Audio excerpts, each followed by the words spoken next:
今天要跟大家讲一个真实的故事。2013年的春节，我在印度旅行，我认识了一个特别酷的朋友，二喜。二喜呢，也有一个朋友，他姓王，我们都叫他王哥。王哥也是一个中国人，但是他在印度住了很多年了。他邀请我和二喜去他的家过春节，我们坐了30多个小时的汽车、火车、摩托车以后，才终于到了王哥的家。王哥的家在印度北边的山上，他的家非常非常大，一共有2层，有10多个房间。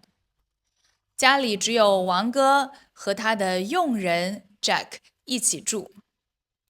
Jack 是一个短头发的女孩子，虽然有点害羞， Jack 还是非常热情的带我们参观王哥的家。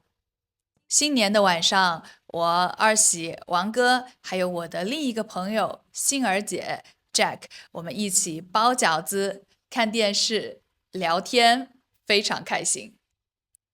第二天，王哥说要带我们去城里看一看，所以我就带上了一些随身的东西，手机啊、钥匙啊，还有零钱，就跟二喜、王哥去了城里面。那个地方当地人没有见过外国人，所以他们一直看着我们，一直看着我们。但是那个时候我在印度已经住了快2个月了，所以我已经习惯了被他们看。我还和他们拍了照。我们一直玩到晚上才回家。回到家以后，我去我的房间，我有一个包包放在房间。我打开我的包，发现我放在里面的1万多卢比不见了。白天的时候，我们都不在家。王哥的家在山上，他家附近没有别的人。我的钱被 Jack 偷走了，1万多卢比，相当于100多美元。2013年的时候，这几乎是我全部的路费。我马上把这件事情告诉了王哥。王哥非常生气，因为他的佣人拿走了他的客人的钱。他大声地把 Jack 叫来，问他：你为什么要拿他的钱？你把他的钱放在哪里了？ Jack 一直摇头说：我没有拿他的钱，我不知道为什么他的钱不见了。其实我忘记了最后王哥给了 Jack 什么样的惩罚，我也不知道现在 Jack 还是不是在王哥的家里工作。我只记得 Jack 当时无辜的眼睛。